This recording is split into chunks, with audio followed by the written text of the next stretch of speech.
nous allons voir comment reconnaître une description. Donc, la description permet d'effectuer une pause dans le récit.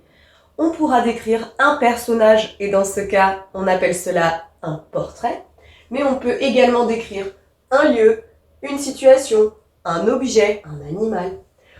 En tout cas, ça va permettre d'avoir une image mentale, de préciser et de compléter. À présent, voyons comment est écrite une description. Il y a bien souvent l'emploi de ce qu'on va appeler des connecteurs spatio-temporels. Voici quelques exemples de connecteurs spatiaux.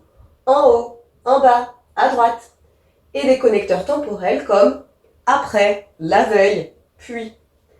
On pourra également trouver des termes d'addition et de plus aussi. Oui, pour que la description progresse en fait.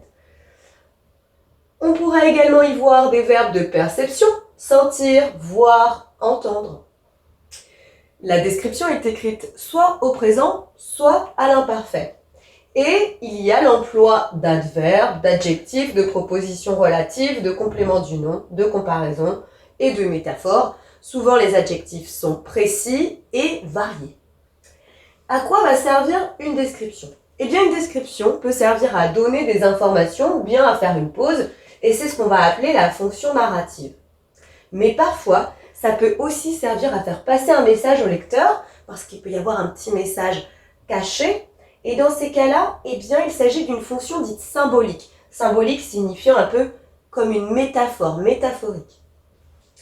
Ou alors, ça pourra permettre aussi de donner une opinion ou un jugement. Et là, eh bien, notre description a une fonction argumentative. Et pour terminer, parfois la description, elle a juste pour but de rendre le texte plus poétique. Et dans ces cas, on parlera de fonction esthétique. N'oublions pas que dans une description, souvent, eh bien, plusieurs fonctions vont se mêler. C'est-à-dire que la description pourra avoir plusieurs fonctions. À toi de jouer à présent. Afin de voir si tu as bien compris, je te propose un petit vrai-faux. La description d'un personnage s'appelle un portrait. C'est vrai ou c'est faux ?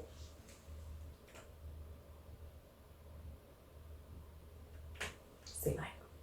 La description s'écrit au passé simple. C'est vrai ou c'est faux ? C'est faux. On a vu dans la leçon que la description était au présent ou à l'imparfait. Dans une description, il n'y a pas d'adjectif. C'est faux puisqu'on est là souvent pour préciser des choses.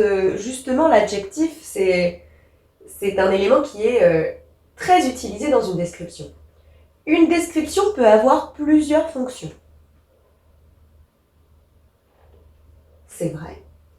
Elle peut servir à compléter ou préciser.